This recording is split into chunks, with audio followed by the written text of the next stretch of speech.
Bien, je vous propose de commencer. Alors, tranquillement.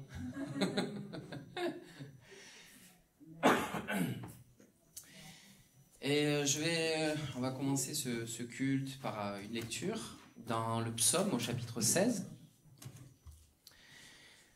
qui dit « Garde-moi, ô Dieu, car je cherche refuge en toi. Je dis à l'Éternel, tu es mon Seigneur, tu es mon bien suprême. Les saints qui sont dans le pays, les hommes pieux, sont l'objet de toute mon affection. On multiplie les idoles, on court après des dieux étrangers, mais moi, je ne verse pas d'offrande de sang en leur honneur, je ne mets pas leur nom sur mes lèvres. Éternel, c'est toi qui es ma part et la coupe où je bois.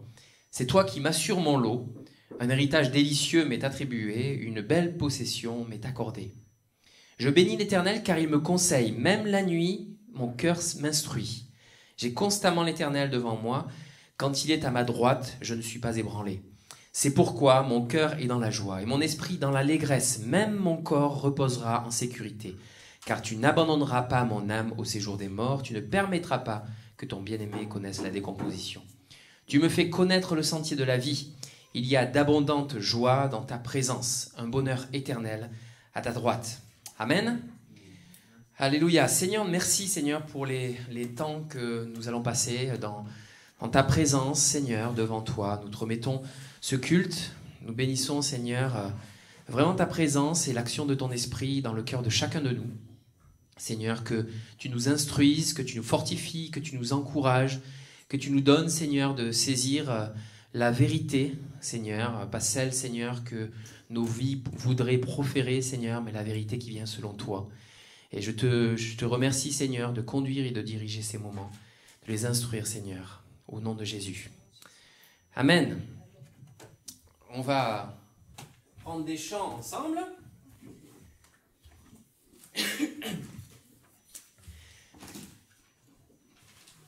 Alléluia.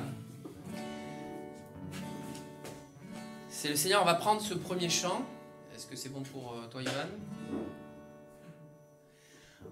On va prendre ce premier chant qui dit « Viens régner dans nos louanges, que nos chants soient le signe que nous sommes là pour toi. » Amen. Donc c'est vraiment pour le Seigneur qu'on est là, c'est vraiment pour Christ qu'on se retrouve, sans fioriture, avec simplicité. On n'a pas d'autre, on est vraiment dans la simplicité ce matin. Et vraiment mon désir, c'est qu'au-delà de que ce soit, c'est pas le nombre, c'est pas la qualité même du chant lui-même qui fait la qualité de notre louange. C'est vraiment le fait que nos cœurs se répandent devant lui.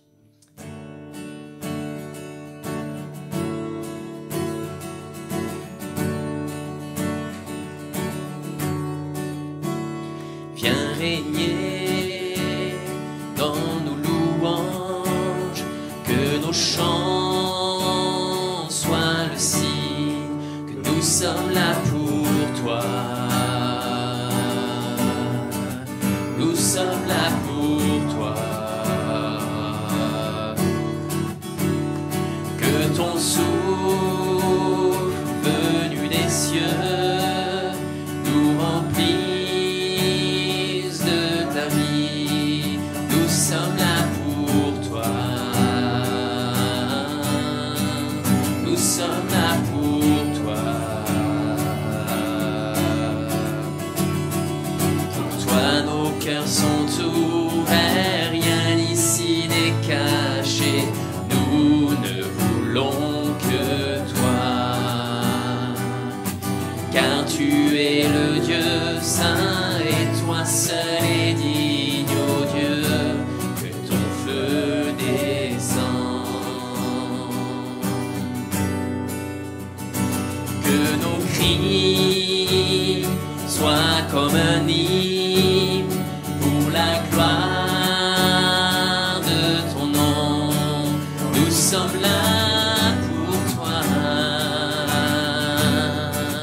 Nous sommes là pour toi.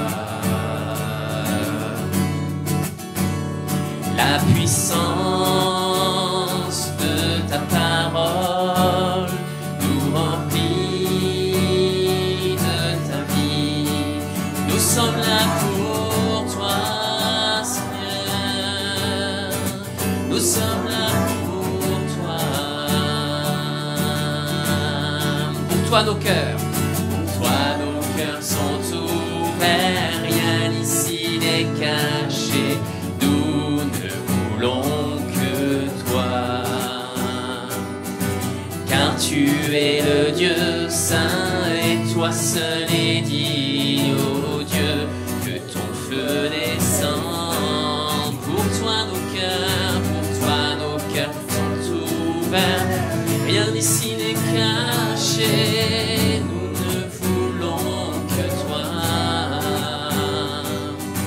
Car tu es le Dieu saint et toi seul est digne, ô Dieu, que ton feu descend.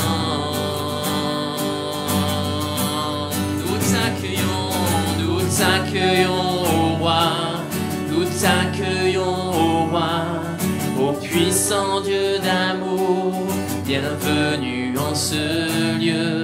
Que les cœurs se prosternent, que les âmes se réveillent, ô puissant Dieu d'amour, bienvenue en ce lieu. Nous t'accueillons au roi, nous t'accueillons au roi, ô puissant Dieu d'amour, bienvenue en ce lieu. Nous t'accueillons au roi, ô puissant Dieu d'amour, bienvenue en ce lieu. Que les cœurs se prosternent, que les âmes se réveillent, ô puissant Dieu d'amour, bienvenue en ce lieu. Nous t'accueillons au roi, nous t'accueillons au roi, ô puissant Dieu d'amour, bienvenue en ce lieu. Oui Seigneur, nous voulons t'accueillir Seigneur dans ce lieu, nous voulons t'accueillir dans nos louanges, t'accueillir Seigneur dans nos prières, dans tous les moments Seigneur qui sont là Seigneur au-devant de nous Seigneur. Nous ne venons pas Seigneur pour te demander, nous ne venons pas Seigneur pour nous. Nous venons Seigneur pour toi Jésus. Nous venons parce que nous avons le désir Seigneur de t'adorer. Nous avons le désir Seigneur d'être étonnés par toi. Étonnés par toi Jésus. Des choses que tu fais. Seigneur, de la manière Seigneur dont tu te révèles Seigneur dans nos vies Jésus. Et tout ce qui voudrait, Seigneur, nous faire peur, nous l'écartons de nos vies, au nom de Jésus. Tout ce qui voudrait être un obstacle entre toi et moi, entre toi et nous, Seigneur.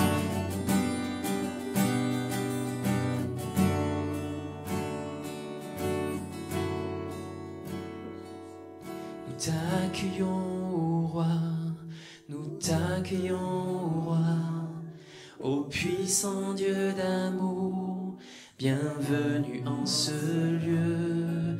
Que les cœurs se prosternent, que les âmes se réveillent, ô puissant Dieu d'amour, bienvenue en ce lieu.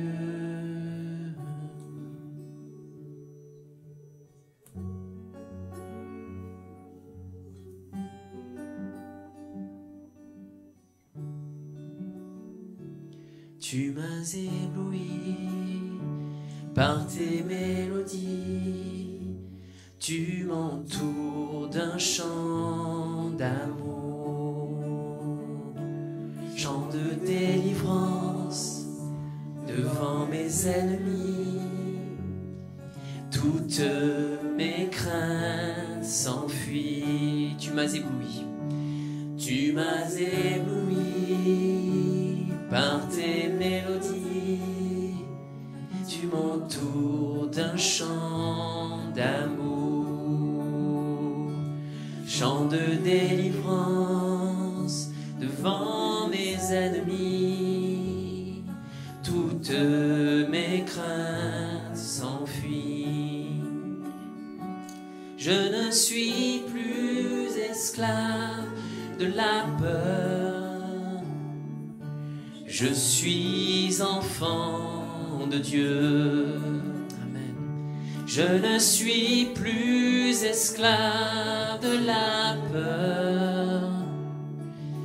Je suis enfant de Dieu.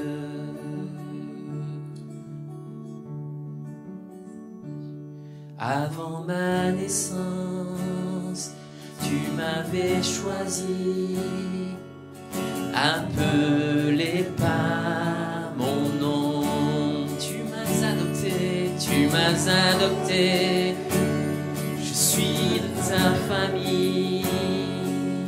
Ton sang coule dans mes veines. Je ne suis plus esclave de la peur. Je suis enfant de Dieu. Je ne suis plus esclave de la peur. Je suis enfant de Dieu.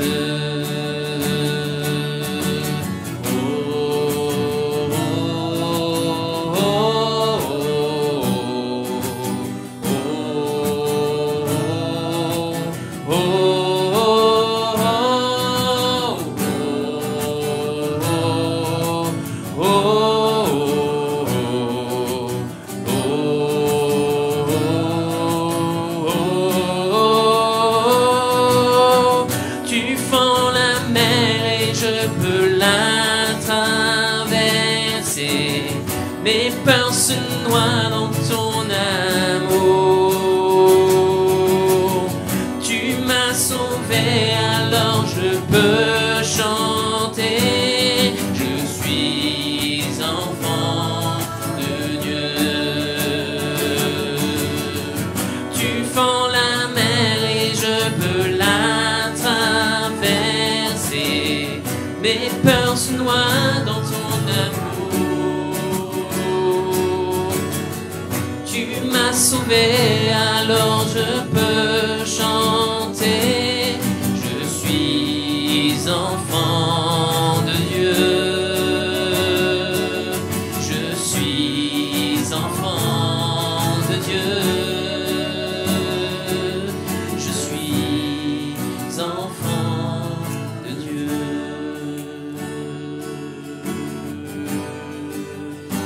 Je suis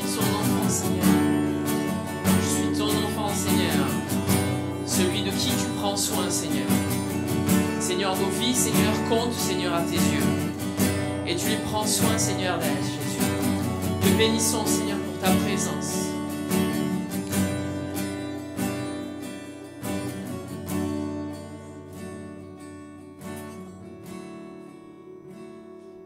Je ne suis plus esclave de la peur. Je suis enfant de Dieu. Je ne suis plus esclave de la peur. Je suis enfant de Dieu.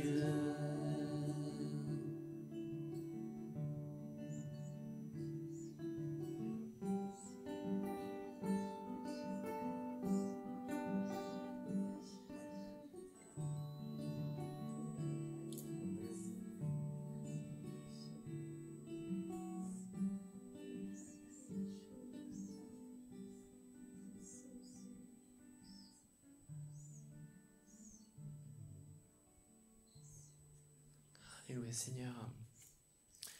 Tu es celui, Seigneur, qui nous éblouit. Tu es celui, Seigneur, devant la face de qui nous voulons nous tenir. Nous voulons nous tenir devant ta face, Seigneur, ce matin.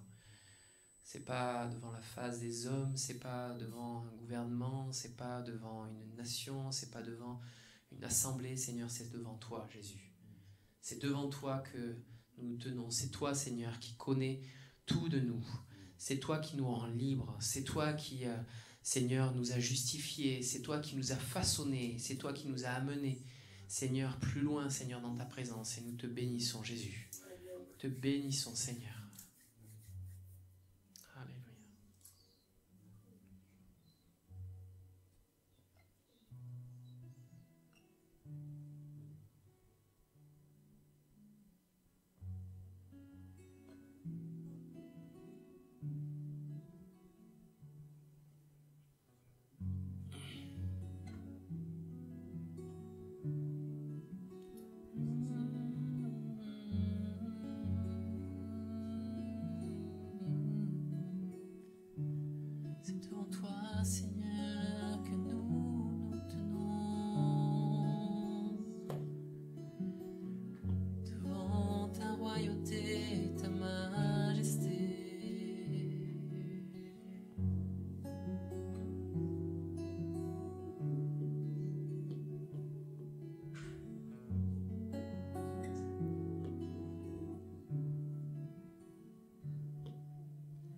Me voici,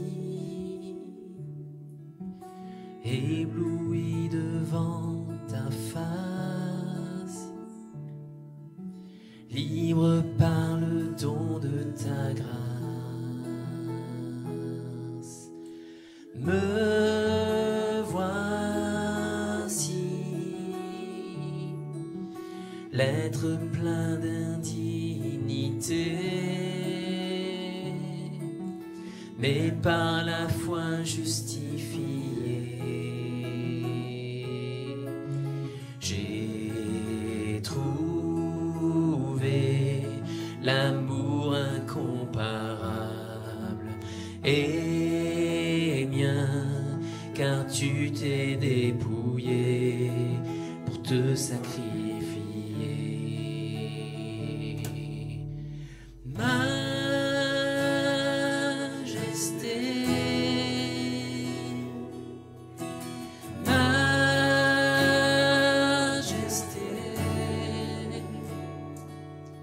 Ta grâce m'a touché tel que j'étais. J'étais vide et tu m'as transformé. Chantons majesté.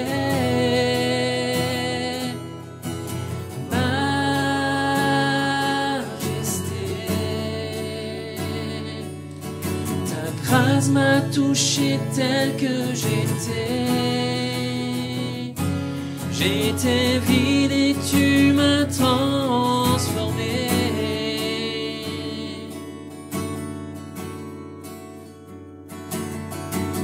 Me voici, ébloui devant ton amour. J'accorde le pardon en retour. Me voici, tu désires me combler, m'embraser de ta sainteté.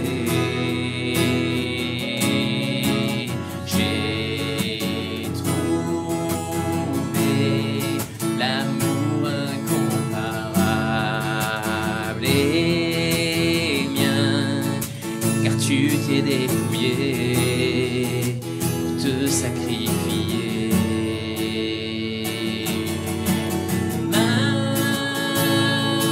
Majesté,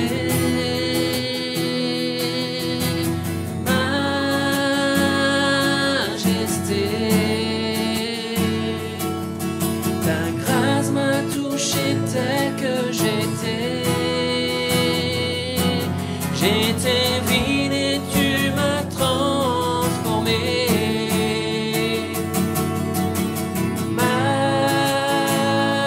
Majesté,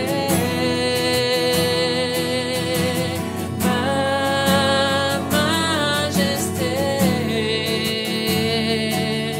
pour toujours changer par ton amour, en présence de ta majesté, pour toujours changer par ton amour, en présence de ta majesté, en présence de ta majesté, en présence de ta sainteté, Seigneur, en présence de ta grandeur, en présence de ton nom.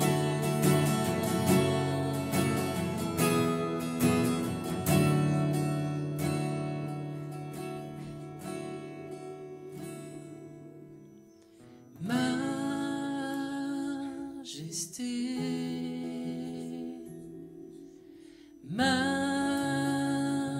majesté,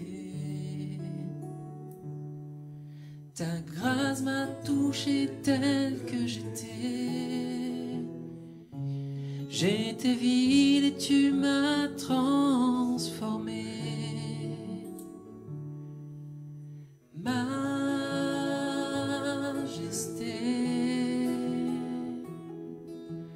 majesté,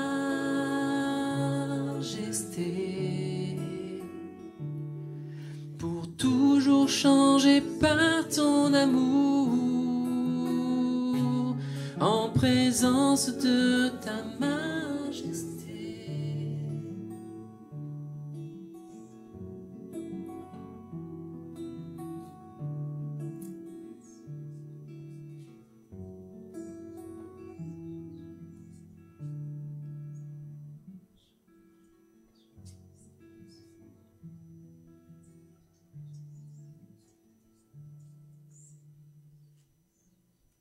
Alléluia.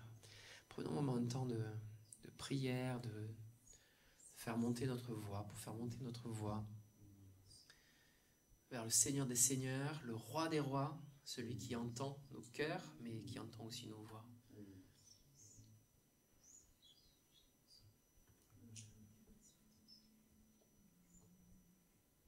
Allez-y, allez-y, levez vos voix. Seigneur, merci pour encore ce privilège que tu nous donnes, Seigneur, de venir dans ta maison, de venir te louer, t'adorer, exalter ton nom. Je te rends grâce pour tout, Seigneur. Vraiment, nous te remercions parce que tu as été le premier à nous aimer. Et tu es celui qui tient nos vies entre tes mains. Tu es celui qui fait grâce. Seigneur, nous voulons reconnaître que nous ne méritons rien. Nous voulons reconnaître que nous sommes pécheurs. Nous voulons reconnaître que, Seigneur, nous transgressons, Seigneur, tes lois. Mais, Seigneur, nous nous agrippons, Seigneur, à ta grâce. Et nous voulons vraiment, Seigneur, que tu nous transformes, que tu nous embrases, Seigneur, par ta sainteté. Comme dit la chanson, Seigneur. Seigneur, vraiment, Seigneur, consume-nous, Seigneur, par ta sainteté. Consume-nous, Seigneur, par ton humilité. Consume-nous, Seigneur, par ton amour pour le Père, Seigneur. Et nous désirons, Seigneur, vraiment de tout notre cœur, Seigneur, vraiment déverser, Seigneur, notre amour pour toi, Seigneur. Vraiment nous accrocher toujours à toi, Seigneur. Sanctifie-nous par ta parole, parce que ta parole est la vérité. Sanctifie-nous, Seigneur. Seigneur, vraiment, nous voulons, Seigneur, vraiment être sur cette voie de la sanctification, parce que ta parole dit, sans la sanctification, Seigneur, personne ne verra Dieu. Et Seigneur, nous désirons, Seigneur, vivre l'éternité en ta présence. Nous désirons, Seigneur, vivre, Seigneur, vraiment ce moment unique, Seigneur, vraiment avec toi, Seigneur. Où, Seigneur, tu vas nous dire, Seigneur, entre dans la joie de ton Maître, Seigneur. Nous voulons vraiment, Seigneur, te rendre grâce, Seigneur. Nous désirons, Seigneur, vraiment vivre l'éternité avec toi. Et le but de notre vie, Seigneur, vraiment, c'est d'être dans ta présence, Seigneur. Parce que, Seigneur, vraiment, tu es vie. Et, Seigneur, vraiment, Seigneur, tu nous as vraiment, Seigneur, fait grâce de te connaître. Et nous voulons, Seigneur, garder ce trésor, Seigneur, dans nos cœurs, Seigneur. Parce que c'est une grâce de te connaître. C'est une grâce, Seigneur, d'avoir cette relation avec toi. C'est une grâce, Seigneur, de saisir, Seigneur, vraiment, Seigneur, les réalités, Seigneur, par l'œil, Seigneur, que tu nous donnes, Seigneur, de voir, Seigneur. Merci pour tout, Seigneur. Nous voulons continuer à être fermes dans notre marche avec toi. Nous voulons continuer à rester fidèles, Seigneur, à ta voix. Nous voulons continuer à rester fidèles à ton chemin, Seigneur. Même si c'est un chemin étroit, mais Seigneur, tu nous l'as déjà dit et nous voulons continuer à rester fermes, Seigneur, dans nos convictions, dans les choses que tu as mis dans notre cœur, Seigneur, à travers ton esprit, Seigneur. Nous voulons te rendre grâce et te louer. Reçois, Seigneur, toute l'adoration, Seigneur, qui te due, Seigneur.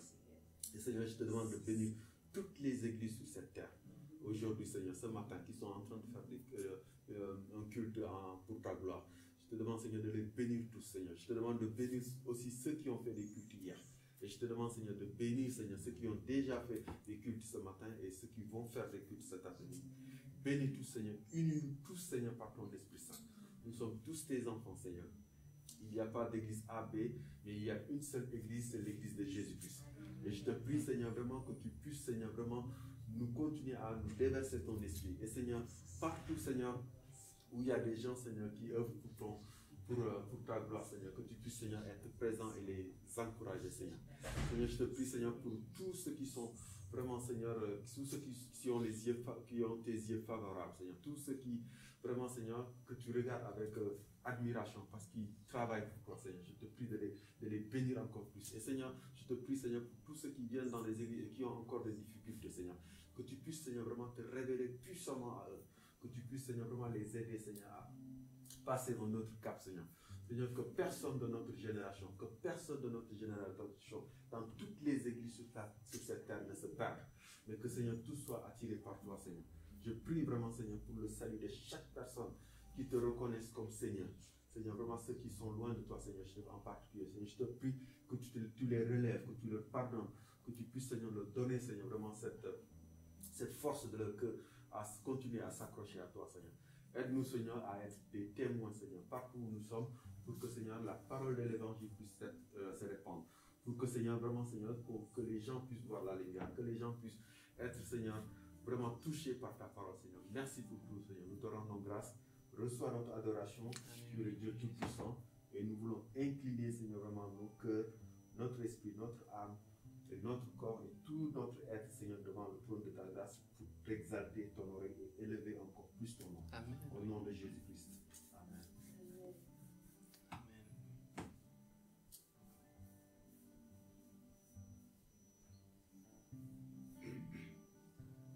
Qui est comparable à toi, Seigneur. Il est comparable à toi. Tu es le seul, tu es l'unique. Tu es la lumière du monde. Tu es celui qui nous a donné la vie, Seigneur. Merci pour la vie. Merci pour la santé. Merci pour la joie. Merci pour l'amour. Merci pour toutes les bénédictions que tu déverses à nos vies. Merci pour notre famille. Merci pour nos amis. Merci pour notre famille en Christ. Merci pour cette liberté de pouvoir te louer, te célébrer, Seigneur, chaque jour. Merci pour ton Saint-Esprit qui est là, auprès de nous, qui nous console, qui nous éduque, qui nous montre, qui nous enseigne, qui nous corrige. Merci, Seigneur. Merci parce qu'à chaque épreuve de la vie, Seigneur, tu nous apprends, tu nous montres en fait tout ce que tu as placé en nous, tous ces outils, tous ces instruments, toutes ces valeurs, cette intelligence. Merci parce que tu te dévoiles chaque jour en nous, Seigneur. Parce que tu te révèles chaque jour en nous. Merci Jésus parce que sans ton sacrifice à la croix, tout cela ne serait pas possible. Merci Seigneur parce que nous décidons avec cette foi que tu as placée en nous de marcher non par la vue mais par la foi. En disant Seigneur, oui et amen à ta parole. En disant Seigneur que tout ce que tu dis s'accomplira. Et en étant vraiment disposés à être des instruments entre tes mains. Que ta volonté soit faite Seigneur. Que nous soyons des porte-voix pour ta bouche. Que nous soyons des outils entre tes mains. Que nos pieds marchent sur les chemins que tu as tracés dans nos cœurs. Enlève les écailles de nos yeux afin que nous puissions voir, Seigneur. Voir les choses telles qu'elles sont. Distinguer le vrai du faux, le mauvais du bon. Permets-nous, Seigneur Dieu Tout-Puissant, d'entendre ta voix plus que tout autre. Puisque nous sommes tes brebis et tu es notre berger. Que nous puissions suivre ta voix, Seigneur. Que nous puissions la reconnaître et la suivre. Que nous puissions fermer nos cœurs à tout ce qui est contraire à ta volonté. Fermer nos cœurs à tout ce qui n'est pas lié à ta parole dans le précieux nom de Jésus. Je prie, Seigneur, que nos mains soient vraiment guidées par toi, afin que nous puissions faire, afin que nous soyons dans une action que tu bénisses, Seigneur, que tu as décidé, Seigneur. Donne-nous cette intelligence de comprendre et de voir les choses comme toi tu les vois. Donne-nous les stratégies afin de pouvoir agir, faire, vivre comme toi tu le veux. Que nos pieds, Seigneur de Tout-Puissant, puissent fouler les sols que tu as bénis, Seigneur. Que nous puissions, Seigneur, rien que par notre façon d'être, de penser, de rire, de sourire et de respirer, diffuser le doux parfum de Jésus-Christ. Donne-nous, Seigneur, d'aimer plus que toute autre chose. Déverse en nous, Seigneur, ton amour, afin que nous soyons tellement remplis de cet amour que nous puissions le dispenser aux autres éternels. Donne-nous d'être des vases d'honneur, Seigneur, qui déversons dans la vie des autres, Seigneur. Non par nos forces, ni par la puissance, mais par ton Esprit Saint, dans le précieux nom de Jésus. Donne-nous des paroles de connaissance pour ceux qui en ont besoin. Donne-nous le discernement, Seigneur Dieu Tout-Puissant.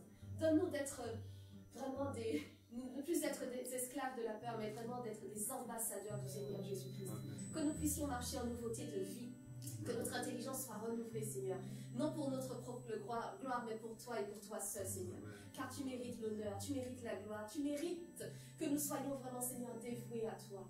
Comment vivre sans toi? Comment être sans toi, Seigneur? Tu es la source de toutes choses. Tu es la valeur en tout, Seigneur.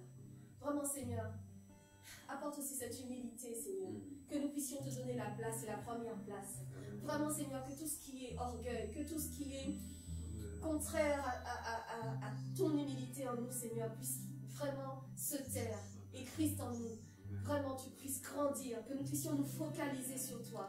Nous focaliser sur toi, car tu es là. Tu es le centre de toutes choses, Seigneur Jésus. Tu es le centre de toutes choses. Prends ta place en nous. Et pardon pour nos manquements, pardon pour nos faiblesses, pardon pour nos péchés. Mais nous avançons, Seigneur, en disant, Seigneur, qu'il n'y a aucune condamnation. Et que chaque jour, Seigneur, tu nous donnes une nouvelle manne. Tu nous renouvelles nos forces afin que nous puissions avancer encore et encore pour toi, avec toi et en toi, Seigneur Jésus-Christ. Merci, merci pour tout ce que tu fais. Même si nous ne comprenons pas aujourd'hui pourquoi, mais merci, Seigneur. Mon cœur choisit de t'aimer. Mon cœur choisit de t'adorer. Mon cœur choisit de te célébrer. Mon cœur choisit de dire oui, amen à toi et à toi seul, Seigneur. Béni sois-tu. Au nom de Jésus. Amen.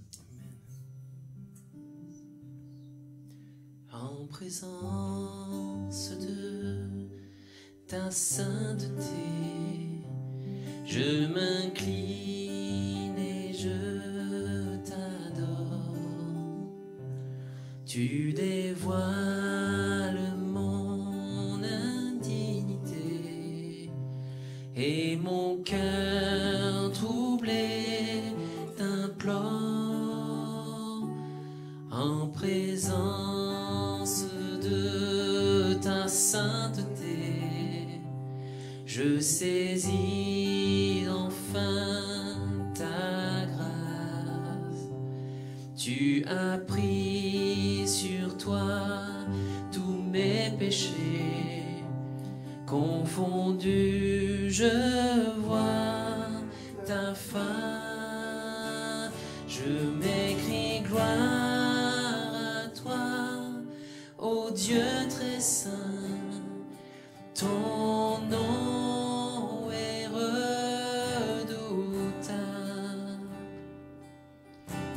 Gloire à toi, ô Dieu très saint, car ton nom est admirable. Tu me transformes en présence de ta sainteté.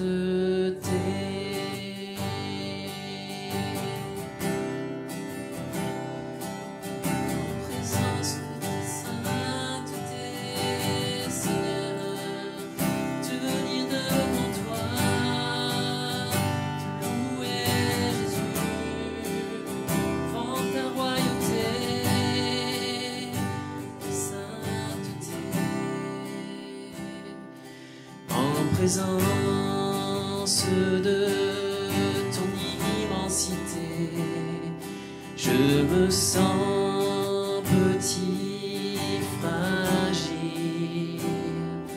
À toi seul, sagesse et autorité, je ne suis qu'un peu d'argile. En présence de ta majesté, à quoi servent mes couronnes? Tu es juste, ô Dieu de vérité, et fidèle, tu pardonnes. Je m'écris gloire saint, ton nom est redoutable. Gloire à toi, ô Dieu très saint, car ton nom est admirable. Je m'écris gloire à toi, ô Dieu très saint. Ton nom est redoutable.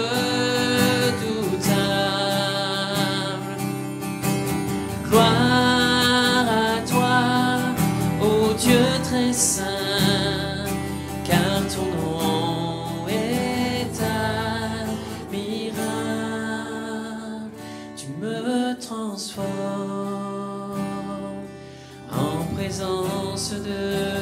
sainteté, tu me transformes en présence de ta sainteté, tu me transformes en présence de ta sainteté.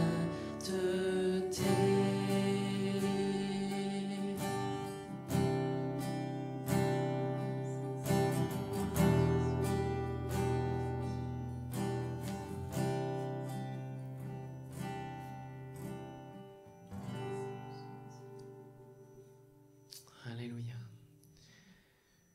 Alléluia. C'est le Seigneur qui nous transforme, c'est le Seigneur qui nous façonne, c'est le Seigneur qui prend soin de nos vies. Et Seigneur, nous te bénissons, Seigneur, pour la louange qui vient de notre cœur. Te bénissons, Seigneur, pour la joie que nous avons de nous trouver, Seigneur, devant toi. Dans ta présence, Seigneur, mais le fait, Seigneur, que nous sommes devant un Dieu si grand, si bon, si merveilleux, si rempli d'amour à notre égard.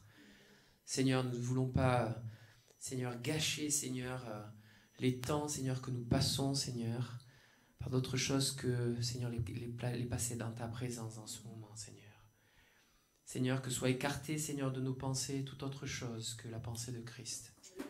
Seigneur, merci parce que tu rends captives nos pensées à l'obéissance de Christ. Et nous te bénissons parce que nous y trouvons, Seigneur, le salut, nous y trouvons la force, nous y trouvons l'espoir, l'espérance, Seigneur, dans des vies, Seigneur, qui sont tellement agitées, tellement troublées, Seigneur. Elles ont besoin de toi. Te remercions, Seigneur, de ce que nous pouvons, Seigneur, exprimer nos besoins, Seigneur, envers toi. Au nom de Jésus. Amen. Amen. Amen. Pardon. Oups.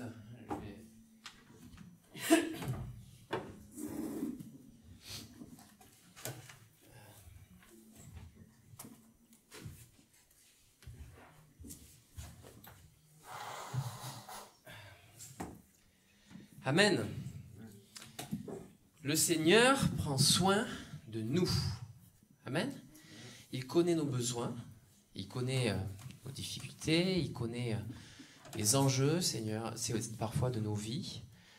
Et il n'y a rien qui lui est soustrait, qui ne soit soustrait de son regard dans nos propres vies.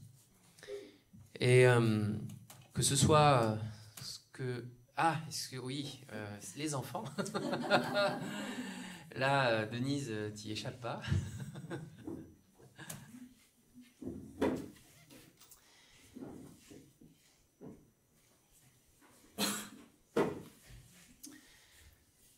Donc voilà, que ce soit des questions qu'on peut se poser à l'égard de Christ, intérieurement, extérieurement, qu'on a envie de poser au Seigneur, le Seigneur les connaît toutes. Et je crois que c'est bien, c'est fondamentalement bien d'avoir des questions à poser à Christ, d'avoir des questions à poser à notre Seigneur. Des fois, on peut venir et dire « Ah non, mais moi, j'ai rien à dire. » Non, on a toujours quelque chose à dire.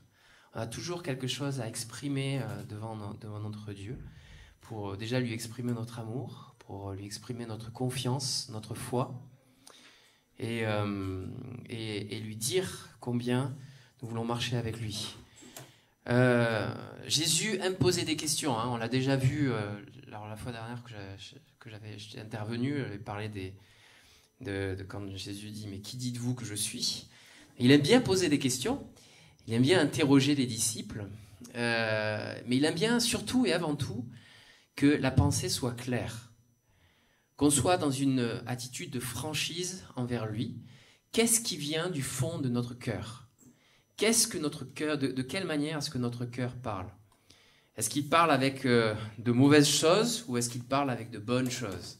Est-ce qu'il parle selon la chair ou est-ce qu'il parle sous l'influence du Saint-Esprit ? Et il y a ce passage dans le livre de Luc, au chapitre 18, verset 35, dans lequel, vous savez, c'est le passage de l'aveugle qui vient et qui cherche, qui court après Jésus, et qui veut absolument le voir, qui veut absolument s'approcher de lui, et qui entend qu'il passe près de là, il passe devant lui. Et alors il se dit, ben, moi je veux lui parler. Et de là où il se tient, Cet aveugle qui est un mendiant, parce qu'il n'a pas d'autre moyen de subsistance dans la vie. L'aveugle ne peut pas faire grand-chose, surtout dans ces temps-là. Cet aveugle crie « Seigneur, aie compassion de moi ». Et l'aveugle demande que Jésus ait compassion de lui. Alors donc c'est un mendiant, habitué à prendre ce que les gens lui donnent. D'accord ? Il n'est pas là en train de demander quelque chose de précis. Il n'a pas une formulation, une demande très précise.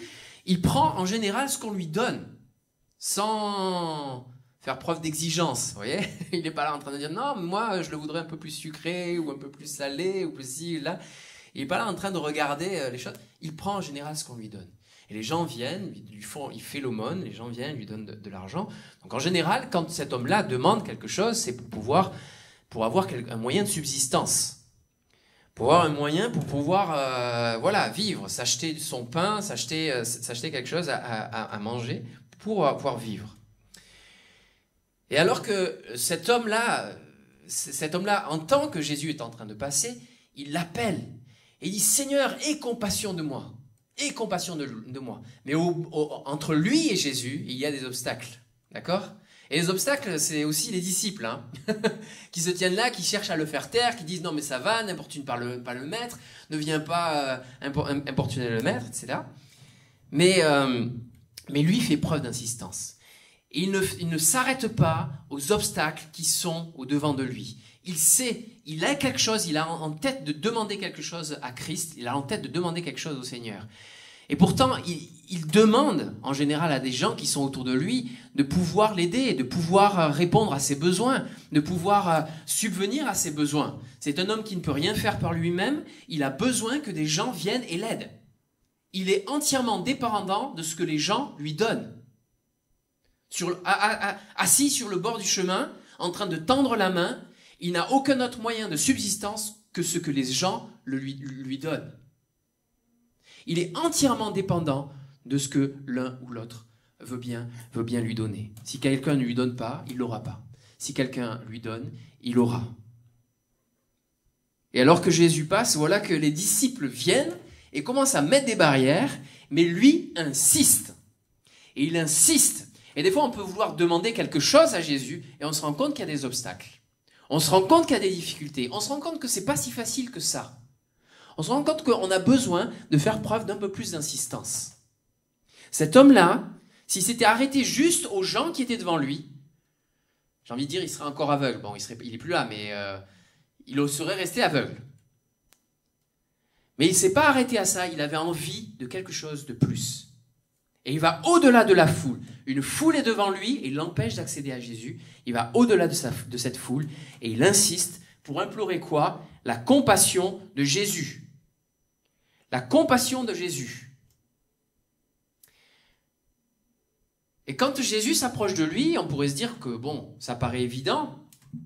Quels sont ses besoins ? On pourrait se dire, ben voilà, Jésus fait des miracles, il a besoin qu'on le guérisse. Mais c'est peut-être pas si évident que ça.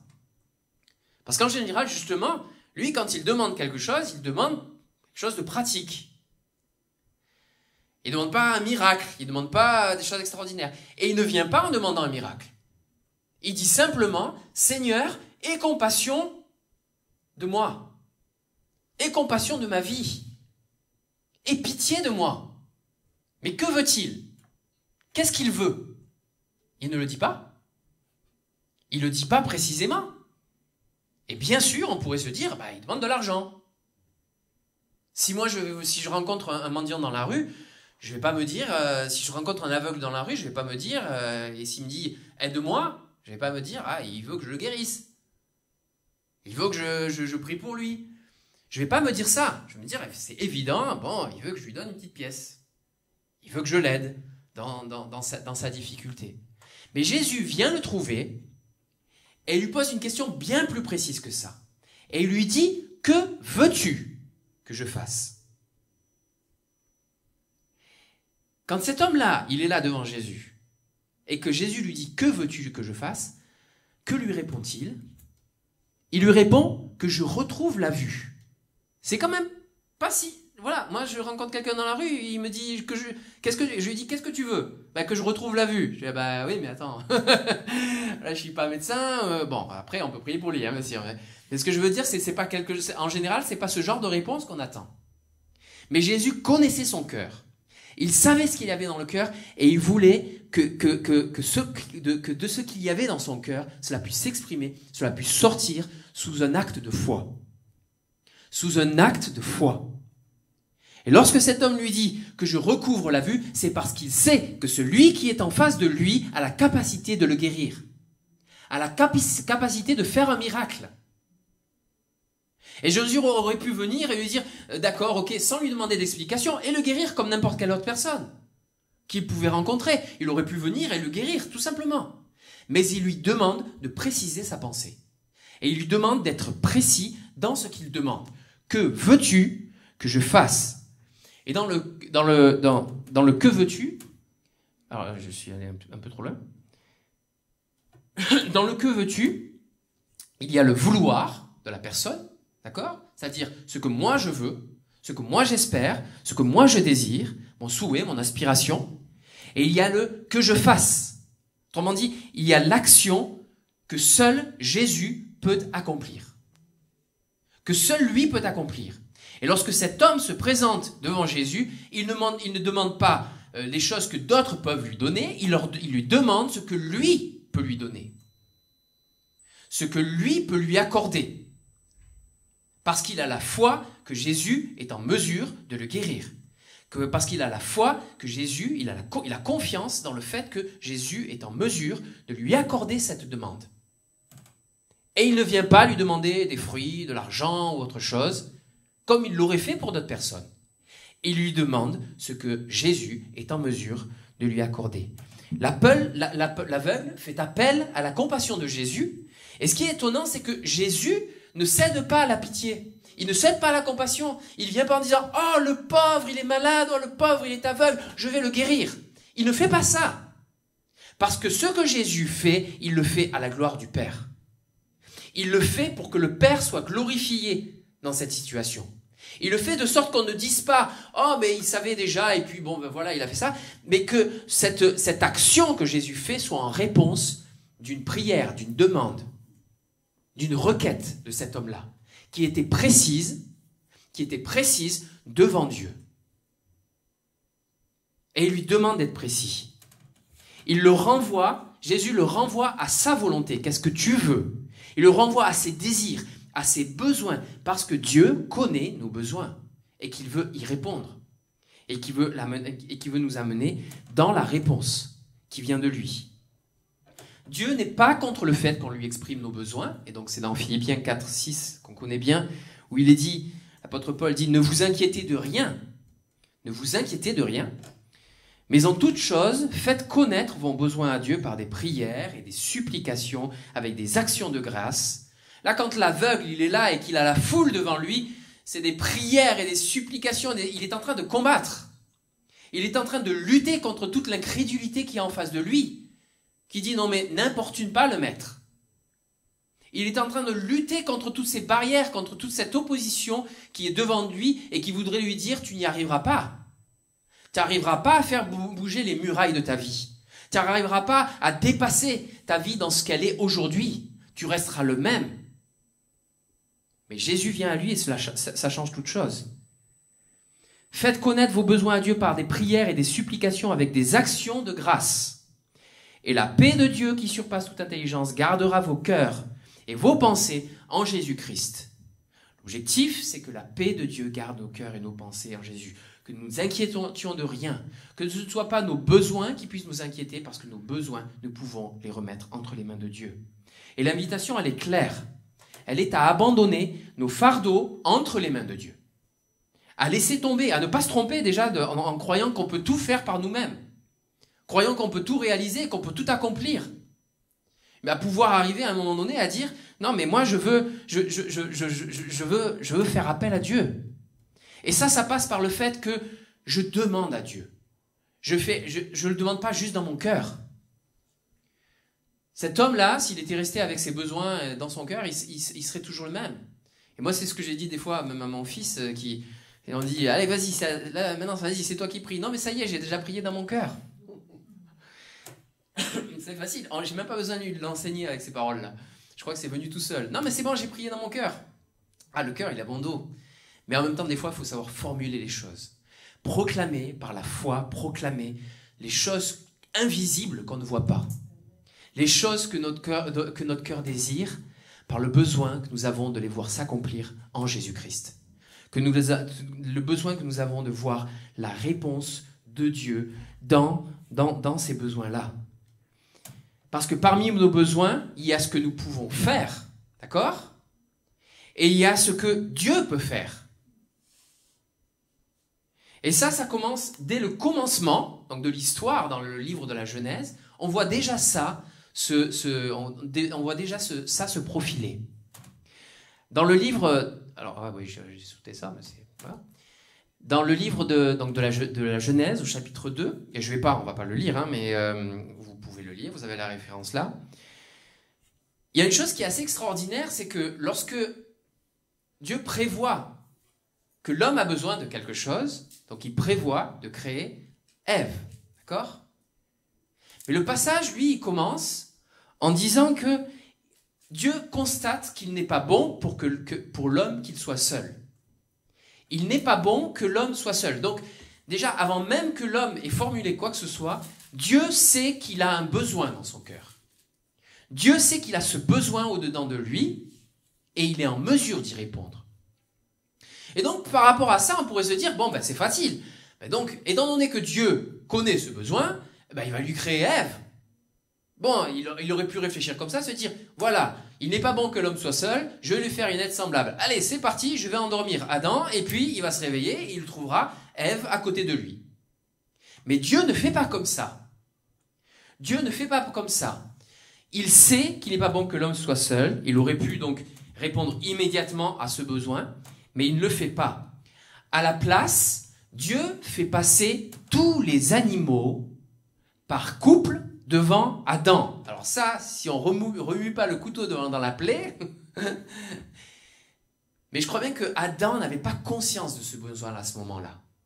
Et quand Dieu fait passer tous les animaux les uns après les autres, qu'Adam leur donne des noms aux uns aux autres, au bout d'un moment, il constate quoi ? Mais moi, je suis tout seul. Eux, ils sont par deux. Tous les autres, ils sont par deux. Et moi, je suis tout seul. Comment ça se fait ? C'est-à-dire que Dieu a attendu que Adam réalise son besoin. Il connaissait le besoin de l'homme et il exprime très clairement l'homme, il n'est pas bon que l'homme soit seul. Et la réponse qu'il donne à ça, c'est à créer des situations dans lesquelles l'homme va réaliser le besoin qu'il a de la femme. L'homme va réaliser ce besoin-là. Et le constat de l'homme est qu'il lui manque une aide. Il lui manque l'aide. L'homme constate qu'il a besoin d'une aide qui lui soit semblable. Il a vu que le lion allait avec la lionne, que la girafe avait avec le girafe, non, je ne sais pas comment on dit, etc. ça existe, je ne sais même pas comment. En tout cas, il a vu tous ces animaux, il a constaté à chaque fois que l'un allait avec l'autre. Mais pour lui, il n'y avait personne. Et Dieu attend que l'homme réalise ce besoin avant d'y répondre. Il attend que l'homme rencontre ce besoin. Et ce besoin, seul Dieu pouvait y répondre. L'homme ne pouvait pas y répondre par lui-même. C'était quelque chose qu'il ne pouvait pas demander en disant « Tiens, je vais faire ça et puis ça va arriver ». Pour ce besoin-là, il avait besoin de Dieu. Il avait besoin que Dieu réponde à ce besoin. Dieu avait déjà prévu de répondre à ce besoin. Dieu avait déjà prévu ça. Parce que c'était un projet de Dieu que l'homme puisse se multiplier à la surface de la terre. Il lui fallait une aide semblable. C'était le projet de Dieu. Et ce qui est formidable, c'est que l'homme sait, par ce moyen-là, à qui il doit en être redevable. Quand on obtient quelque chose et quand on a un cadeau et quand on a... Voilà, moi, si aux enfants, on leur donne des cadeaux tout le temps, au bout d'un moment, ils vont prendre le truc, ils utilisent 5 minutes, puis ça y est, c'est fini. Ils l'utilisent plus. Et on dirait que, ils en ont pas envie. Et nous, on a envie de répondre. On aimerait bien répondre à leurs besoins, dire « Ah ouais, mais peut-être ça va lui faire plaisir et tout ça. » Mais est-ce que c'est son besoin ? Est-ce que c'est son besoin? Le moment où il a besoin de quelque chose, il va l'exprimer. Et c'est un peu pareil, si on le donne, on donne, et nous on est un peu comme ça. On peut nous donner des choses, on peut recevoir des cadeaux et des bienfaits de la part de Dieu, mais on peut aussi jeter nos perles au pourceau en gâchant le fait que ceci est un bien qui a de la valeur. Et pour l'homme, pour l'homme, le fait que Dieu puisse susciter en lui ce besoin, la femme a gagné de la valeur à ses yeux. Et c'est de cette manière que l'homme sait non seulement à qui il doit en être redevable, mais aussi qu'il réalise le prix inestimable d'un tel miracle. Il réalise que la femme devient celle dont il veut prendre soin. Et c'est comme ça qu'on fonctionne, c'est qu'à un moment donné, quand on a besoin de quelque chose, on le chérit un peu plus que d'autres choses. On a besoin de comprendre ça. Donc réaliser le prix de ce cadeau, c'est ce que Dieu voulait qu'il puisse faire. De sorte que Adam puisse prendre soin de ce cadeau, puisse prendre soin de la femme qu'il avait placée à ses côtés. Parce qu'autrement, il aurait pu tout gâcher. Autrement, il aurait pu, voilà, c'est normal, elle est à côté de moi, voilà. Mais à un moment donné, il a gagné de sa présence. Il a trouvé la présence, dans sa présence, celle qui lui manquait, celle dont il avait besoin. Et la valeur des choses est vraiment relative à notre attachement et à notre besoin. Et c'est ce qu'on retrouve. Que veux-tu que je fasse? Dieu cherche à savoir quel est ton véritable besoin. De quoi est-ce que tu as vraiment besoin? Et quand on exprime des prières et des demandes à Dieu, des fois on peut avoir toutes sortes de besoins, mais il y a des besoins qui sont bien, et il y a des besoins qui... On peut dire qu'il y en a certaines qui sont selon la chair et d'autres qui sont selon l'esprit, n'est-ce pas? Certains qui sont pour le bien et d'autres qui sont peut-être qui nous feront pas forcément du bien. Et dans un registre similaire mais un peu différent, on a un autre exemple, toujours pareil dans la Genèse, avec, vous vous en doutez peut-être, l'arbre de la connaissance du bien et du mal. L'arbre de la connaissance du bien et du mal, on peut se poser la question parce que pourquoi l'avoir planté dans le jardin si c'est pour en interdire l'accès? Dieu a dit, tu pourras manger de tous les arbres du jardin, mais de cet arbre-là, tu ne pourras pas le manger. Mais dans ce cas-là, il fallait le planter ailleurs. Et il fallait le mettre dans un autre endroit, un endroit où Adam, il n'est pas censé aller. Ça pourrait être logique, non? De se dire ça.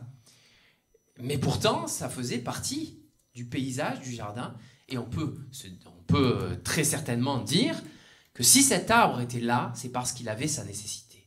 C'est parce que Dieu le voulait. Peut-être que l'homme n'avait pas encore la maturité nécessaire et que Dieu voulait le garder, un peu comme un enfant, vous savez, un enfant à qui on dit « mais surtout ne touche pas à la plaque chauffante ». Bon, le jour où il la touche, il va comprendre de suite, c'est sûr.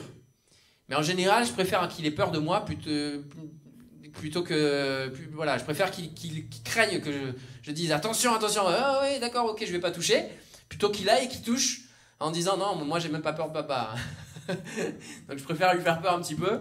On préfère faire peur à notre enfant en lui disant surtout ne touche pas, sinon tu vas te faire mal.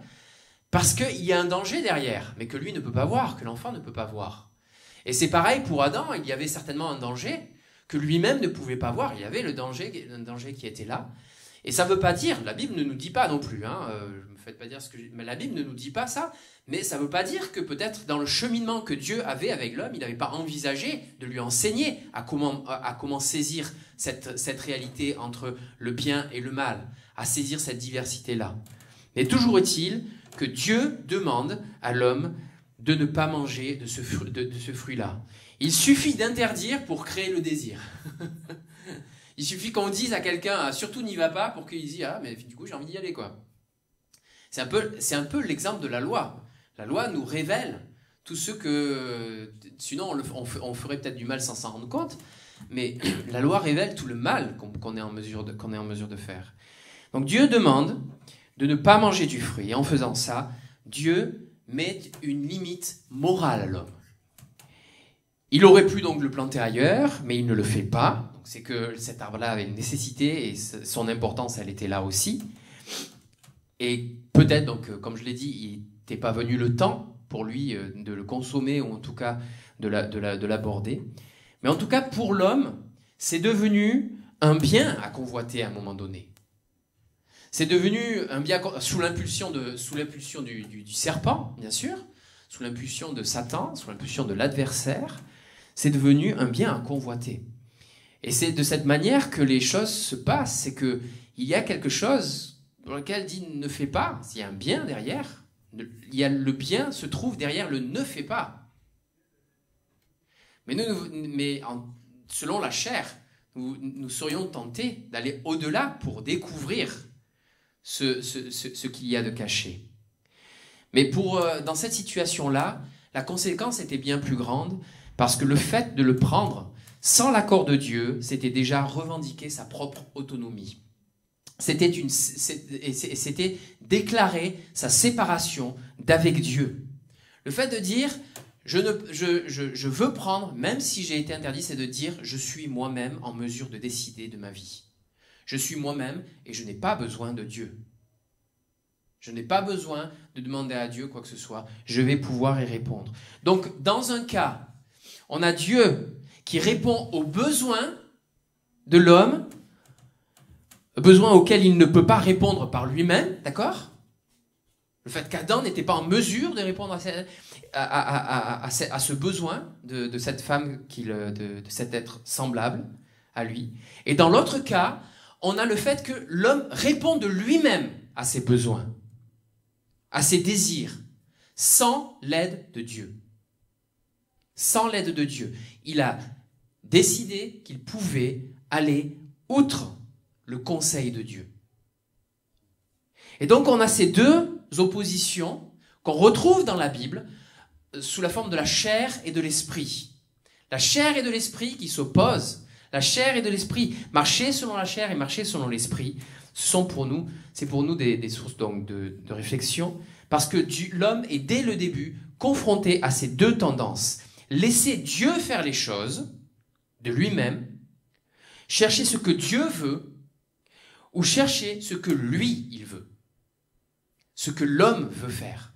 Et nous, on est comme ça aussi. De manière naturelle, on a envie de faire des choses. Et je ne dis pas qu'il faut systématiquement, je veux prendre une décision, je vais demander le conseil de Dieu. Mais je crois que c'est quand même important de réaliser que dans bien plus de situations qu'on pourrait l'imaginer, nous avons besoin de demander conseil à Dieu. Et je crois j'en avoir déjà témoigné, mais je me souviens de ce jour où pendant 3 jours, j'ai réfléchi sur un problème et ça n'avait rien à voir, ça n'avait rien de spirituel. Pendant 3 jours, je me suis pris la tête sur un problème, j'ai passé presque des nuits blanches à essayer de trouver des solutions et j'y arrivais pas. Et je savais vraiment, je me disais, mais c'est pas possible, et en plus la fatigue commençait à se faire. Et au bout du 3e jour, le matin, je me suis levé, je me suis dit, non mais j'en peux plus là.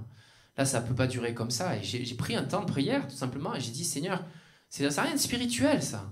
Mais j'ai besoin de toi. J'ai besoin que tu m'aides. Et d'un coup, clac, une idée m'est venue en tête. Et de cette idée-là a fait émerger toute la solution que je cherchais de trouver. Ça m'est arrivé aussi dans d'autres situations, ne serait-ce qu'en face d'un ordinateur, d'un serveur, quand j'étais dans mon travail, où il y avait un gros problème, où je ne savais pas, et je me disais, j'essayais de résoudre et j'y arrivais pas, et le temps passait. Et je me suis enfermé dans la salle de serveur, et je me suis dit, Seigneur, aide-moi. Et d'un coup, il y a des choses qui commençaient à se faire. Il y a des choses ce qui n'allait pas, ça commençait. J'étais là, je fais, mais c'est pas vrai. Mais moi, j'ai envie de répondre. J'ai envie de résoudre des problèmes. Mais des fois, il faut reconnaître que j'ai beaucoup plus besoin de Dieu que de ma solution dans bien des situations. Parce qu'on est constamment dans cette opposition entre ce que moi je peux faire et ce que Dieu peut faire.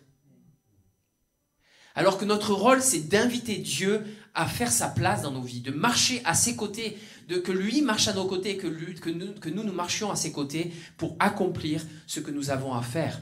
L'objectif de la vie, c'est pas de marcher seul et de répondre et de résoudre tous les problèmes et toutes les situations qui peuvent se présenter devant nous. C'est de marcher aux côtés de Dieu et de lui demander, bon, ça va maintenant, comment on fait ? Qu'est-ce qui se passe ? Qu'est-ce que tu en penses de cette situation ? Qu'est-ce qui se passe ? Est-ce que, voilà, je peux essayer de réfléchir à ça, mais est-ce que déjà, toi, tu as quelque chose à dire ? C'est-à-dire de l'impliquer dans notre vie comme dans une relation vraie, intense et étroite par laquelle nous marchons avec Dieu. Parce que nous sommes constamment confrontés entre ces désirs de la chair et ces désirs de l'esprit, nous vivons un combat dans notre vie. Nous avons ces oppositions qui sont là au-devant de nous. Comme toujours pareil, cet homme qui était là et qui rencontrait des oppositions entre lui et Jésus. Qui rencontrait cet obstacle et ces murailles qui étaient devant lui, qui lui disaient « Non, mais là où tu es, tu peux y arriver. Là où tu es, ça te suffit. Là où tu en es, c'est suffisant. » Et dans le livre de Romains, au chapitre 8, et au verset 1, et le verset 5 à 8, vous pourrez le lire si vous voulez lire les versets entre les deux, c'est juste pour aller à l'essentiel. Il nous est dit, il n'y a donc maintenant aucune condamnation pour ceux qui sont en Jésus-Christ. Ça, déjà, c'est le postulat. Il n'y a aucune condamnation pour ceux qui sont en Jésus-Christ. Parce que celui qui veut nous condamner, c'est l'adversaire. L'adversaire, en hébreu, c'est Satan, le Shatan. C'est ça. Celui qui veut s'opposer à notre vie, qui veut placer des barrières, c'est le Shatan. C'est le Satan qui veut nous empêcher d'avancer. Verset 5, ceux en effet qui vivent selon la chair s'affectionnent aux choses de la chair, tandis que ceux qui vivent selon l'esprit s'affectionnent aux choses de l'esprit. Et l'affection de la chair, c'est la mort. Tandis que l'affection de l'esprit, c'est la vie et la paix. Car l'affection de la chair est inimitié contre Dieu, parce qu'elle ne se soumet pas à la loi de Dieu, et qu'elle ne le peut même pas. Or, ceux qui vivent selon la chair ne sauraient plaire à Dieu. Et c'est pour ça, on a besoin des fois de se rappeler que dans notre vie, il y a un combat. Il y a le combat de la chair et il y a le combat de l'esprit. Et quand on parle de la chair, il ne s'agit pas juste de mon corps. Il s'agit de tout ce qui fait que je ressens les choses, je ressens le monde qui m'environne, je ressens le monde qui m'entoure. Je le ressens par ma vue, je le ressens par mon ouïe, je le ressens par mon odorat, je le ressens par plein de choses, je le ressens par mes sentiments. Des fois, nos sentiments peuvent nous tromper aussi. On ressent la vie qu'il y a autour de nous. Quand on parle de la chair, on ne parle pas seulement du corps, on parle de la propension que nous avons à faire le mal.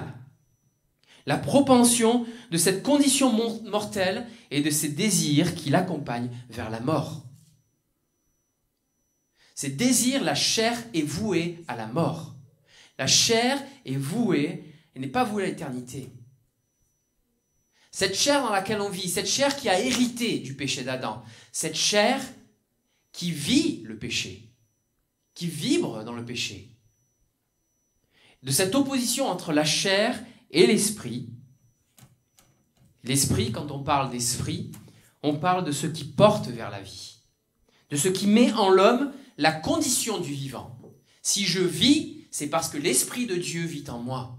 Chaque personne que nous croisons, chaque personne, qu'elle soit croyante ou qu'elle ne soit pas croyante, a reçu une part d'Esprit de Dieu, par laquelle elle vit. Sans le souffle de l'Esprit, nous serions morts. Lorsqu'Ananias et Saphira ont péché contre Dieu, il est dit, l'Esprit s'est retiré d'eux. Et ils sont tombés, ils se sont écroulés sur place. Et c'est comme ça que la Bible dit que le soleil brille sur les bons comme sur les méchants. Mais bien sûr, l'objectif de Dieu, c'est que l'homme retrouve sa relation avec lui. L'homme puisse lui faire confiance de nouveau, puisse marcher de nouveau avec lui, de sorte que même dans ses décisions, il soit en mesure de dire « Seigneur, toi d'abord. Seigneur, toi d'abord ce que tu veux. Montre-moi. » Ça va ? Dans le livre de Galates, au chapitre 5, au verset 16 et 17, il est dit « Je dis donc, marchez selon l'esprit et vous n'accomplirez pas les désirs de la chair, car la chair a des désirs contraires à ceux de l'esprit, et l'esprit en a de contraires à ceux de la chair. Ils sont opposés entre eux, afin que vous ne fassiez pas ce que vous voudriez. » Et ça, c'est terrible. Parce que d'un côté, on a conscience, la chair et l'esprit sont opposés entre eux, et donc nous qui vivons selon la chair, nous sommes dans ce combat entre la chair et l'esprit, et il faut en avoir conscience en tant que croyant. Il faut en avoir conscience que dans notre vie, la chair est opposée à l'esprit, et parfois nous pourrions être tentés par des choses de la chair, parfois nous pourrions être tentés, entre guillemets, par les choses de l'esprit. Ou entraînés par les choses de l'esprit, amen. J'espère, en tout cas. La chair et l'esprit sont opposés entre eux, afin, et la phrase est forte, afin que vous ne fassiez pas ce que vous voudriez. En général, quand on entend les gens parler dans le monde, c'est souvent pour dire « moi, je veux faire ce que je veux ». D'accord ? Ouais, mais il n'est pas permis d'interdire les grands moments de l'histoire qui nous disent qu'il y a eu des sortes de révolutions, que ce soit 69 et tout ça. Il n'est pas permis d'interdire. Il est interdit d'interdire. Parce que l'homme veut faire ce qu'il veut. Il veut être maître de sa vie. Il veut être maître de son destin. Il veut être maître et qu'il n'y ait aucun autre maître dans sa vie. Que personne d'autre ne vienne lui dire ce qu'il doit faire, ce qu'il peut faire, ce qu'il peut accomplir. L'homme veut être le maître de son destin. Et ce qu'on voit autour de nous, les gens, la manière dont ils parlent, la manière dont ils disent, mais voilà, pourquoi est-ce que les gens qui sont religieux, les gens pointent du doigt, souvent les gens religieux en disant, oui, mais voilà, ils soumettent des gens à telle et telle situation, à telle et telle contrainte, etc. Lorsque nous parlons de la Bible, nous parlons de ce conseil de Dieu qui veut nous dire ce qui est bien, qui veut nous donner le conseil pour mener nos vies, pour aller jusqu'au bout. Pour nous donner la capacité de connaître celui qui est au-dessus de tout. Et lorsque Dieu se manifeste, lorsque Dieu fait quelque chose, c'est afin que nous puissions connaître la vie qu'il y a derrière. Que nous ne soyons pas des enfants désobligeants, qui négligent ce qu'il y a derrière, qui prononcent comme vous savez, tous ces 10 lépreux qui sont... Il y en a 10 qui sont partis, il n'y en a qu'un seul qui est revenu. Jésus avait guéri les 10. Il n'y en a qu'un seul dans tout cela qui est revenu. Et Jésus s'étonne, mais où sont passés les autres ? Où sont passés les autres ? Parce que derrière un miracle, derrière ce que Dieu fait d'extraordinaire, il y a la volonté que la gloire de Dieu soit manifeste et qu'elle soit manifeste comme un fruit dans notre vie. De sorte que notre foi soit édifiée, que notre foi soit encouragée et qu'elle puisse grandir d'expérience en expérience que nous vivons avec le Père. Et c'est bien ça le point qui fait parfois des défauts, donc. Nous voudrions faire ce que nous aimerions faire ce que nous voudrions. Nous aimerions être maîtres de nos vies. Et dans nos besoins, la question qui se pose, c'est d'abord celle de la place de Dieu. Quelle est la place de Dieu dans tout ça ? Et c'est ce que nous montre donc l'exemple du Christ. Le Christ dont Jean nous dit, et la parole a été faite chair, et elle a habité parmi nous. Elle habitait parmi nous pleine de grâce et de vérité. Quand on voit la notion de la chair, quand on comprend cette notion de la chair, on se dit, mais c'est fort quand même comme terme. Quand Jean a écrit ce passage, et la parole de Dieu a été faite chair. Il n'est pas en train juste de dire on lui a donné un corps. Il est en train de dire que cette parole a été faite chair. Et dans cette chair, il a vécu les tentations, il a vécu les désirs, il a vécu la volonté de marcher selon ses propres projets. Et c'est pas pour rien que le diable cherche à tenter Jésus. Parce que Jésus vivait dans une chair qui était semblable à la nôtre. Et c'est dans Romains chapitre 8, verset 3, où il nous est dit « Dieu a condamné le péché dans la chair en envoyant, à cause du péché, son propre Fils dans une chair semblable à celle du péché. » Une chair semblable à celle du péché. Si cette chair-là n'était pas corruptible, n'était pas susceptible d'être corrompue, le diable n'aurait même pas cherché à tenter Jésus, mais c'est parce qu'il savait que Jésus était sujet à la tentation, qu'il a tenté sa chance en quelque sorte. Il a cherché à voir. Comme le serpent, Dieu a-t-il vraiment dit ? Il a cherché à le mettre à l'épreuve. C'est parce que Jésus était dans un corps de chair comme le nôtre qu'il pouvait être tenté de la même manière que vous et moi, nous sommes amenés à être tentés, selon la chair. Il n'était pas dans une bulle. Jésus n'était pas dans une bulle qui le mettait à l'écart de tout ce que nous vivons. C'est pas quelqu'un qui est venu, il était parfait, et du coup, voilà, tout ce qu'il pouvait vivre, c'était... Non, il fallait qu'il vienne dans ce corps de chair, sujet à la tentation, sujet au désir, sujet à toutes ces sortes de choses, de sorte qu'il puisse la vaincre dans sa propre force, dans ce qu'elle considère comme être sa propre force. Parce que la chair a cet orgueil de dire « je peux vivre par moi-même, je peux vivre sans Dieu », alors que sa fin, c'est la mort. Il fallait que Christ vienne. Lui, Dieu fait homme. Il fallait que Christ vienne dans ce corps de chair pour écraser la mort sur son propre terrain. Pour écraser la puissance de la mort sur son propre terrain. Et par sa résurrection, montrer qu'elle n'avait aucun pouvoir sur lui. Dès le commencement du monde, la Bible met l'accent sur les besoins légitimes de l'homme et sur ceux illégitimes. Ceux qui ne conduisent finalement qu'à sa séparation d'avec Dieu. Et c'est ça qui nous anime aussi. Nous pouvons avoir des besoins, et ces besoins sont parfois légitimes, et parfois ils sont illégitimes. Si moi je demande une voiture qui soit flambant neuve, cabriolet, et qui vaut très cher, mais pour moi il faut que ce soit gratuit, je veux dire, ok, est-ce que ce besoin est légitime ou illégitime? Ça peut être quelque chose que Dieu peut vouloir me donner, mais quelle est la motivation de mon cœur? Qu'est-ce qui derrière motive mon cœur? Quand Dieu interroge par exemple Salomon, quand il l'interroge en lui demandant « demande ce que tu veux », et c'est un fait. Dieu nous demande, mais demande ce que tu veux. Demande ce que tu veux, je te le donnerai. Salomon venait d'être roi, il avait déjà une fonction, il avait des lourdes tâches, et Dieu lui dit, demande ce que tu veux, je te le donnerai. Waouh, moi c'est super, on me dit ça, voilà, je vais déjà commencer, on me dit, tiens, un compte en banque super rempli, ok, on va déjà faire Amazon, on va voir un petit peu, qu'est-ce qu'on peut commander, etc. Je suis sûr qu'il y a plein de gens qui diraient ça. Qu'est-ce que je peux m'acheter avec tout ça?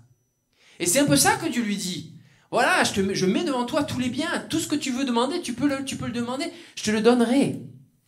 Mais étrangement, Salomon, lui, la seule chose qu'il demande, c'est qu'il donne une réponse, il demande quelque chose qui est en rapport avec sa fonction, qui est en rapport avec ce qu'il doit, avec la manière dont il peut accomplir son ministère, son service en tant que roi. Et c'est ce qui a touché le Seigneur, parce qu'il n'a pas demandé quelque chose juste pour lui, mais dans un projet plus grand que lui. Dans un projet qui était bien plus grand, qui le dépassait et qui avait son origine dans la volonté du Père. Et comme Christ, nous pouvons être tentés, comme nous sommes tentés, et Christ a été tenté, et comme on l'a déjà dit plusieurs fois, déjà récemment, c'est lui-même qui disait, voilà, si cette coupe pouvait s'éloigner de moi. Mais il s'est repris. Ça, c'est la tentation qu'il a vécue. Mais il s'est repris, il a dit, toutefois, non pas ma volonté, mais ta volonté, Père. Que ta volonté s'accomplisse. Donc Dieu sait ce dont nous avons besoin, avant même que nous le demandions. Mais de quoi avons-nous besoin réellement? Alors, je suis désolé, j'ai plus la vue sur l'écran parce qu'il s'est éteint. Non, c'est Matthieu 6, 8, c'est bon? Ouais, ça marche. Donc, mais de quoi avons-nous besoin réellement? Et cette question, je veux vraiment la laisser ouverte. Chacun de nous, on a cette question qui peut se poser. De quoi avons-nous besoin dans notre vie? Chacun de nos besoins, nous pouvons le demander à Dieu. Et comme Salomon, il pouvait demander ce qu'il voulait. Mais il a demandé quelque chose qui était déjà dans le profil de ce dans quoi Dieu l'avait conduit. Dans le souci de servir Dieu au mieux. De le servir au mieux. Et Dieu répond toujours à ces besoins-là. Et même il donne au-delà, puisque Salomon a reçu bien au-delà. Il a demandé la sagesse et Dieu lui a donné cette sagesse-là. Donc il ne s'agit pas de s'inquiéter. Et donc je reprends ce passage-là de Philippiens, ça s'affiche bien, 4 verset 6 au début qu'on a déjà lu. Donc, ne vous inquiétez de rien. Il ne s'agit pas de s'inquiéter. Dieu connaît nos besoins. Dieu sait ce dont nous avons besoin. Mais en toute chose, faites connaître vos besoins à Dieu. Faites-lui connaître vos besoins. S'il faut que ce soit dans des prières, que ce soit dans des prières, dans des supplications,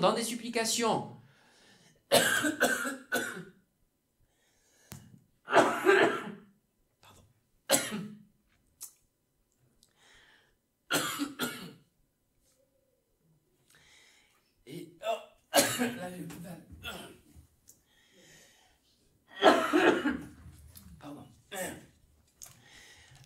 le chat dans la gorge, j'arrive plus. Et la paix de Dieu, qui surpasse toute intelligence. Gardera vos cœurs. Allez-y. Gardera vos cœurs en Jésus-Christ. Amen. Est-ce que quelqu'un veut bien prier?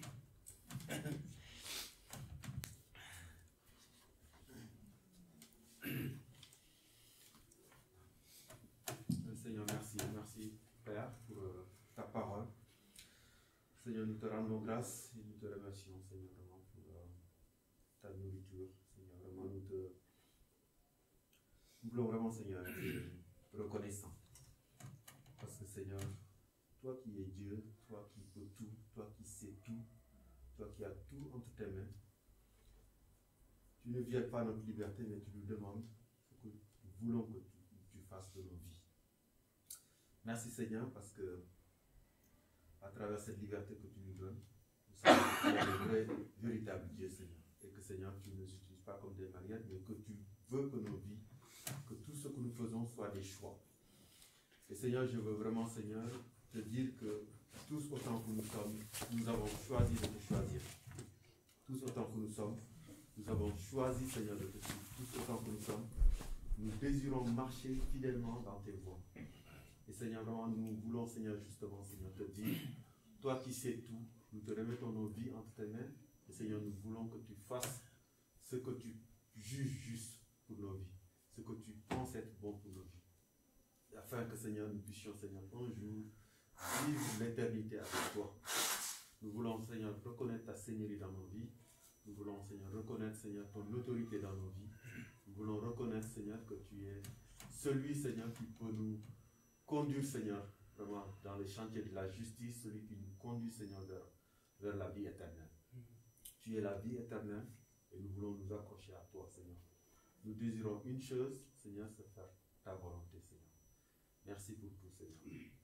Notre Père qui es aux cieux, que ton nom soit sanctifié, que ta volonté vienne, que ton règne vienne, que ta volonté soit faite sur la terre comme au ciel.